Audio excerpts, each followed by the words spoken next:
Où est Dieu ? Où est Dieu ? S'intéresse-t-il encore au monde et à l'histoire de l'humanité ? Ou bien le monde aurait-il été livré au chaos ? Le monde a-t-il encore un sens ? Certes, notre monde est rempli de belles choses qui peuvent nourrir notre espérance et que nous sommes, en tant que chrétiens, appelés à discerner et à considérer. Mais il faut être honnête aussi, notre monde est tout aussi rempli de choses affreuses et effrayantes qui peuvent susciter légitimement ces questions. Où est Dieu ?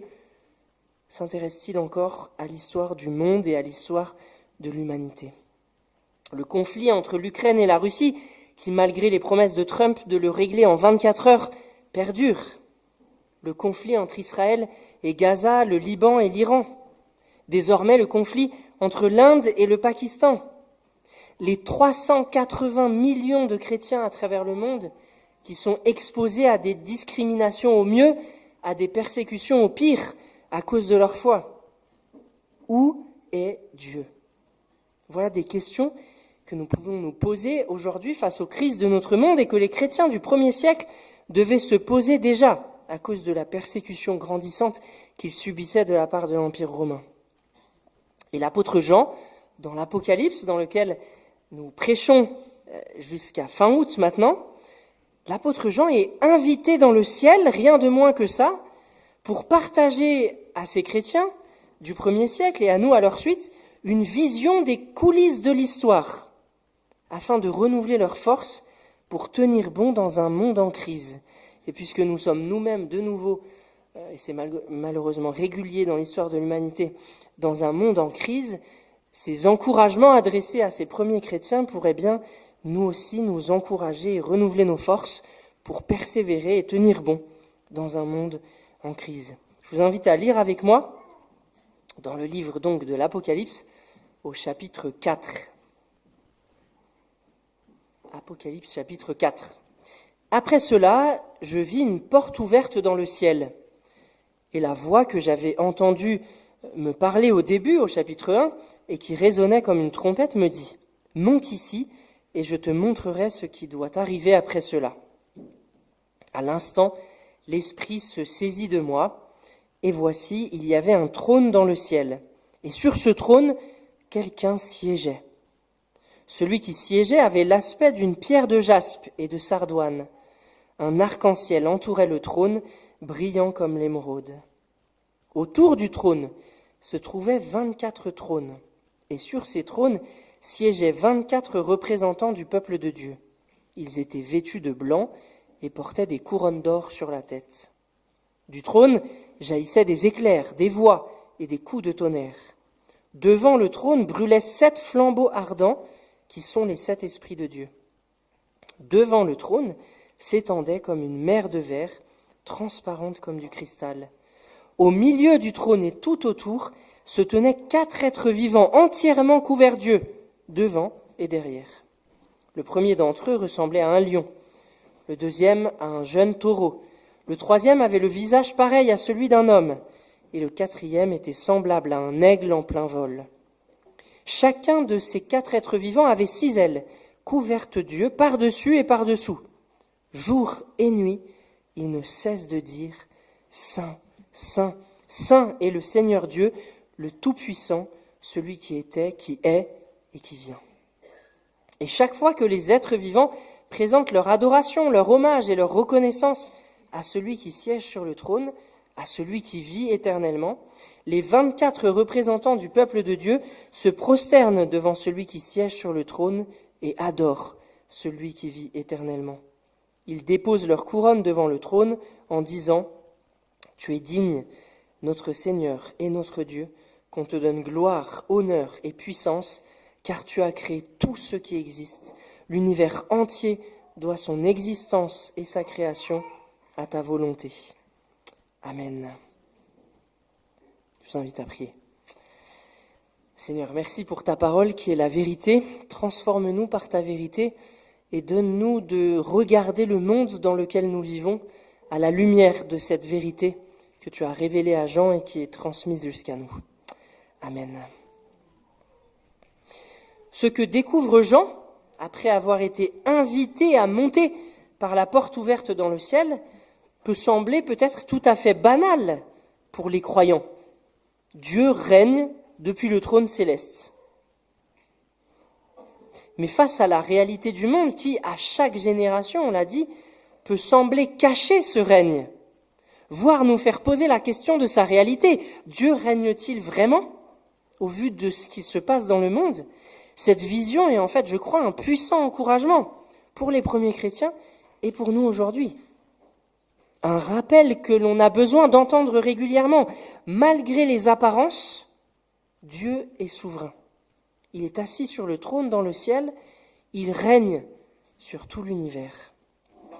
Ce règne est décrit en Apocalypse 4 dans des termes qui rappellent la vision qu'a eue Ézéchiel et qui nous est rapportée au premier chapitre de son livre dans l'Ancien Testament, notamment par le recours à des pierres précieuses.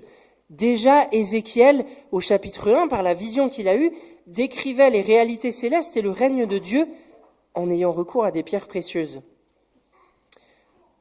C'est le cas en Apocalypse 4, verset 3, quand Jean écrit « Celui qui siégeait avait l'aspect d'une pierre de jaspe et de sardoine, un arc-en-ciel entourait le trône, brillant comme l'émeraude. » Et ce Dieu qui nous est décrit et qui règne sur le trône n'est pas impuissant face à la souffrance du monde et à l'injustice qui s'y commet. Le Dieu qui siège dans le ciel et qui règne sur l'univers ne manque pas de puissance pour agir dans le monde. Celui qui règne, nous dit Jean, parce que les 4 êtres vivants le proclament autour du trône, celui qui règne, c'est le Tout-Puissant, le Pantocrator, en grec, un mot qu'on utilise aussi parfois en français, et qui signifie effectivement le fait que Dieu soit le Tout-Puissant. Il est celui qui était, qui est et qui vient. Il est celui qui vit éternellement. Et d'après les 24 anciens qui forment comme un deuxième cercle autour du trône après le premier cercle des 4 êtres vivants, d'après les 24 anciens, le Dieu souverain est le créateur de tout ce qui existe. Rien de ce qui existe n'a été fait sans lui.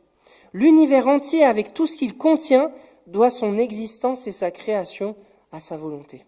Là encore, si vous êtes croyant et chrétien, en particulier depuis plusieurs années, une affirmation qui vous paraît peut-être la banalité même, mais en réalité, au milieu de toutes les religions qui ont existé et qui continuent d'exister dans notre monde, l'affirmation que tout ce qui existe, que tout l'univers et tout ce qu'il contient a été créé par un Dieu unique, c'est une affirmation qui est loin d'être banale, qui est même plutôt originale. Et ça a des conséquences sur notre vision du monde. Si Dieu est unique et qu'il est le créateur de tout l'univers et de tout ce que l'univers contient, nous soulignons par cette confession de foi l'universalité du règne de Dieu et l'universalité de ce Dieu qui n'est ainsi pas que le Dieu des riches seulement, ni même celui des pauvres uniquement, d'un Dieu qui n'est pas le Dieu des blancs uniquement, ni même seulement celui des noirs, d'un Dieu qui n'est pas le Dieu des Américains seulement, ni même celui des Brésiliens, ni même seulement celui des Français, des Maghrébins, des Chinois, des Juifs ou des Russes. Affirmer ce qu'on vient de confesser, c'est dire que ce Dieu-là, le Dieu de tout l'univers, est le Dieu de tout ce qui s'y trouve, de tout ce qui existe, de tous les êtres humains qui y vivent. Il n'est pas le Dieu des générations passées seulement, il n'est pas seulement le Dieu du temps de la création qui se serait retiré ensuite de ce monde, il n'est pas seulement le Dieu du temps des prophètes de l'Ancien Testament, il n'est pas le Dieu des réveils uniquement. Il est celui qui vit éternellement, le Dieu de chaque génération, sans pourtant être emprisonné comme dans une fixité éternelle. On a parfois une vision, je crois, un peu tordue, en tout cas qui n'est pas conforme à ce que la Bible dit, de l'éternité. Comme si Dieu était fixé dans un présent éternel, comme emprisonné dans une fixité éternelle. Ce n'est pas ce que dit la Bible, ce n'est pas ce que dit notre texte d'Apocalypse 4. Le texte ne le présente pas seulement comme celui qui était, qui est et qui sera, mais comme celui qui était, qui est et qui vient. Qu'est-ce que ça signifie ? Ça veut dire que Dieu a un projet pour le monde s'il vient dans ce monde. Ça veut dire que le Dieu dont nous parlons, qui siège sur le trône, est un Dieu qui s'engage dans l'histoire. du monde qu'il a créé et dans l'histoire de l'humanité dont il prend soin. Ça veut dire que Dieu prépare un avenir à l'humanité.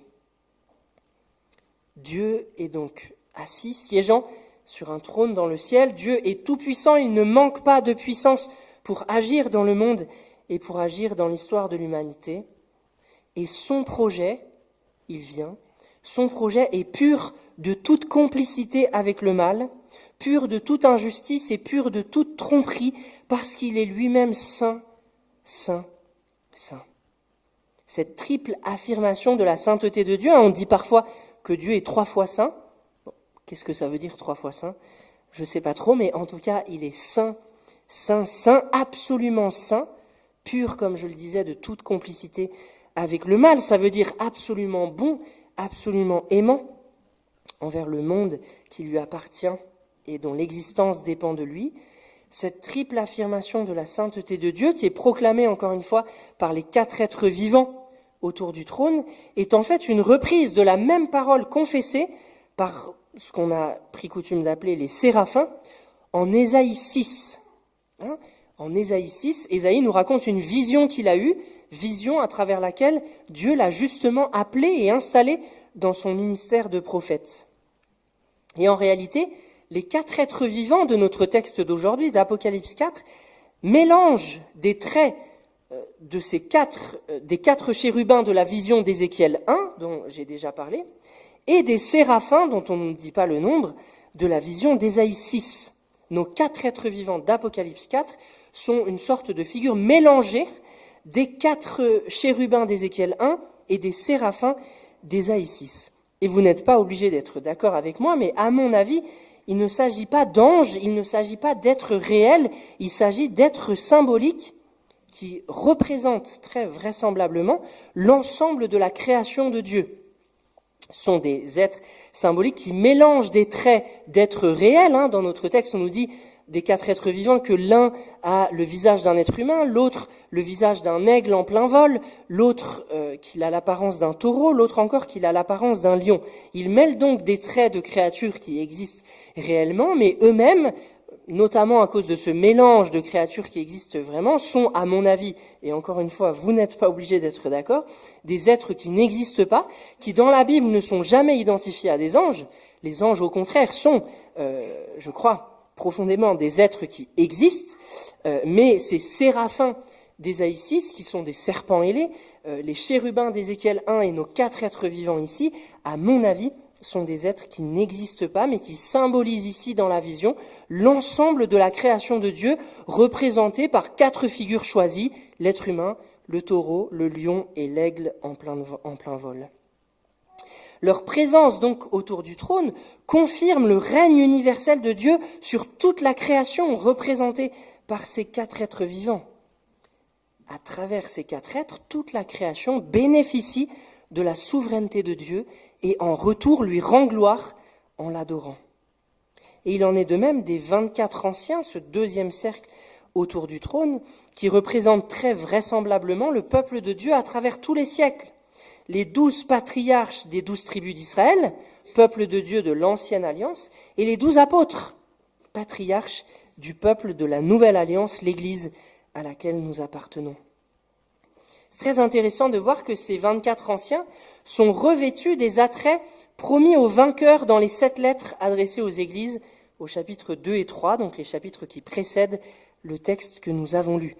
Ces 24 anciens portent des couronnes, des tuniques blanches et sont associés au règne de Dieu parce qu'ils sont assis sur des trônes et qu'ils portent des couronnes. Et le fait que ces 24 anciens, ces représentants du peuple de Dieu, soient revêtus des attraits promis aux vainqueurs, à ceux qui persévéreront dans la foi, dans les chapitres qui précèdent, est à mon avis un encouragement pour les premiers lecteurs et pour nous. Un encouragement à persévérer dans la foi. C'est une manière de nous dire que cette persévérance aujourd'hui dans la foi, même dans les difficultés contre la foi, cette persévérance, malgré les apparences, n'est pas vaine. Et les promesses qui ont été faites aux vainqueurs, au chapitre 2 et 3 de l'Apocalypse, mais dans tout le Nouveau Testament, ces promesses faites à ceux qui persévéreront jusqu'au bout dans leur amour pour Dieu, dans leur fidélité à la foi apostolique et dans une vie à la suite des enseignements du Christ, ces promesses-là sont réelles. Elles sont garanties par le règne de Dieu dans le ciel. Mais alors, n'est-ce qu'une consolation céleste, et donc, osons le dire, un peu abstraite, n'est-ce qu'une consolation future que l'on nous fait miroiter ici pour nous consoler d'un présent pas toujours évident, voire franchement souffrant pour certains? Est-ce ça qu'on nous promet ici en Apocalypse 4 ? Petit suspense.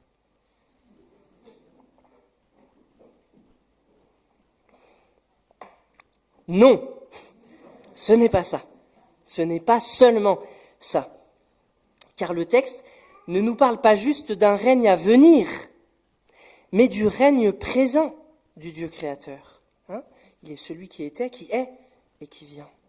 Il faut se rappeler ici aussi que le ciel n'est pas, dans la perspective biblique, un lieu lointain, un ailleurs un peu inaccessible. Le ciel, c'est le monde de Dieu, qui est très proche de nous.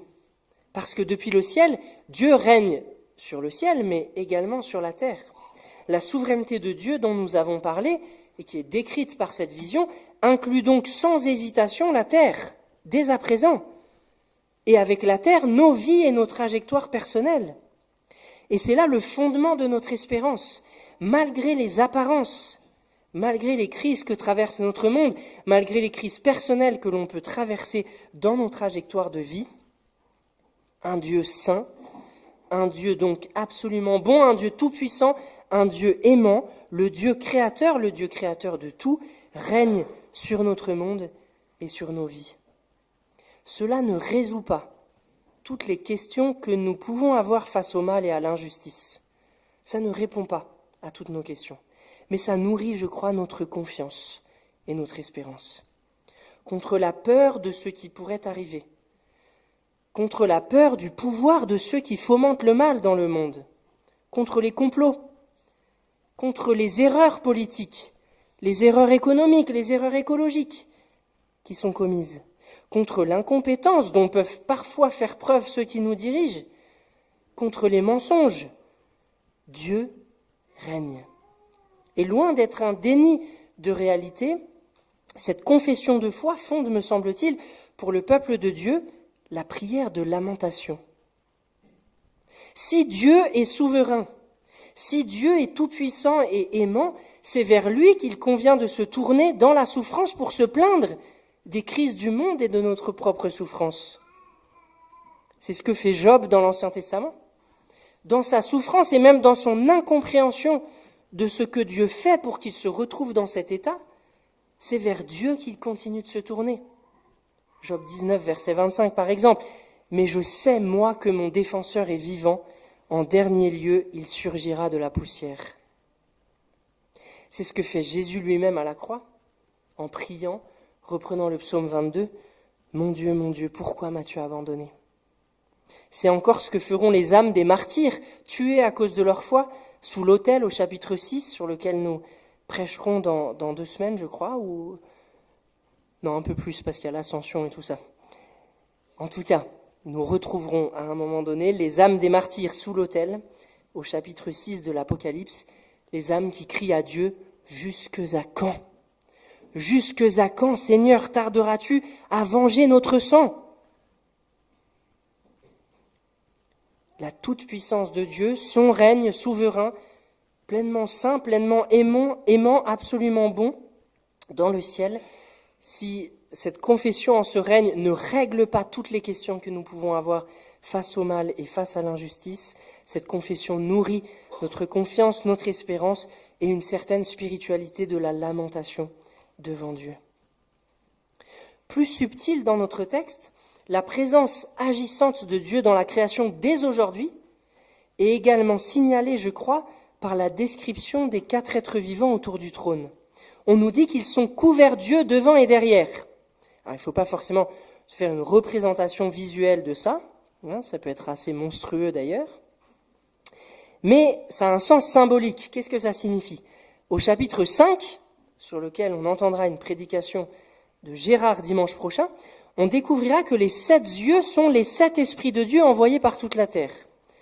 Et il me semble alors que les yeux qui recouvrent ici les 4 êtres vivants pourraient bien symboliser l'omniprésence et l'omniscience de Dieu dans sa création, au moyen de son esprit qui est répandu par toute la terre. Dieu sait, Dieu voit, Dieu prend soin de toute sa création. Il est possible même que ces yeux sur les 4 êtres vivants, symbole de l'esprit répandu dans la création, on l'a dit, signalent que la création est et demeure, là encore, malgré les apparences, au service de Dieu. Les créatures qu'il y a dans l'univers, qui sont des créatures de Dieu, continuent d'être, malgré les apparences, des agents au service de Dieu, des agents sur lesquels la souveraineté de Dieu s'exerce et que Dieu utilise pour faire avancer son projet dans la création. Et c'est ce que la suite du texte semble confirmer, parce qu'au chapitre 6, ce seront ces 4 êtres vivants-là qui appelleront les 4 cavaliers, les fameux 4 cavaliers de l'Apocalypse, pour qu'ils répandent leurs fléaux sur la terre, qui sont décrits comme étant des jugements que Dieu inflige à l'humanité au cours de l'histoire à cause du mal que les êtres humains commettent. Ce sont les 4 êtres vivants qui ont, on pourrait dire, l'autorité d'appeler les 4 cavaliers à l'action. Et au chapitre 15, c'est l'un des 4 êtres vivants encore qui remet aux 7 anges les 7 coupes de la colère de Dieu qui vont être déversées sur la terre. Il semble donc que déjà cette vision du ciel d'Apocalypse 4, à travers ces yeux qui recouvrent ces 4 êtres vivants, signifie, soit une sorte de confession, que la création est le lieu de la présence dès aujourd'hui et de l'omniscience de Dieu, et que le Créateur continue d'agir dans sa création et à travers elle. Les promesses qui nous sont faites ne sont donc pas juste qu'une consolation un peu abstraite et pour l'avenir, c'est une affirmation du règne et de l'action de Dieu dans le monde et dans l'histoire du monde, dans le passé, dans le présent et aussi dans l'avenir. Et puis dans notre texte, les 4 êtres vivants, représentants donc de toute la création, sont aussi ceux qui initient le mouvement de louange qui est adressé au Dieu créateur et qui s'étend dans un second temps aux 24 anciens, représentants du peuple de Dieu de tous les âges, de tous les siècles. Les 4 êtres vivants présentent leur adoration, leur hommage et leur reconnaissance à celui qui siège sur le trône en disant jour et nuit, Saint, Saint, Saint est le Seigneur Dieu, le Tout-Puissant, le Pantocrator, celui qui était, qui est et qui vient. Et à leur louange, comme si la louange de la création était un signal pour le peuple de Dieu, à leur louange, les 24 anciens se prosternent, déposent leur couronne devant le trône, signe que leur royauté n'est que relative, qu'elle trouve sa source dans le règne de celui qui vit éternellement, et ils proclament suite à la création, « Tu es digne, notre Seigneur et notre Dieu, qu'on te donne gloire, honneur et puissance, car tu as créé tout ce qui existe, l'univers entier doit son existence et sa création à ta volonté. » Que dire après ces mots de louange qui soulignent avec force la majesté du Dieu qui règne depuis le ciel? Juste une ou deux réflexions pour conclure. La vision du règne de Dieu dans le ciel n'est pas décrite, je le redis, comme une réalité lointaine par Jean, mais comme une réalité qui nous est rendue dès aujourd'hui accessible afin de nourrir notre espérance et notre confiance.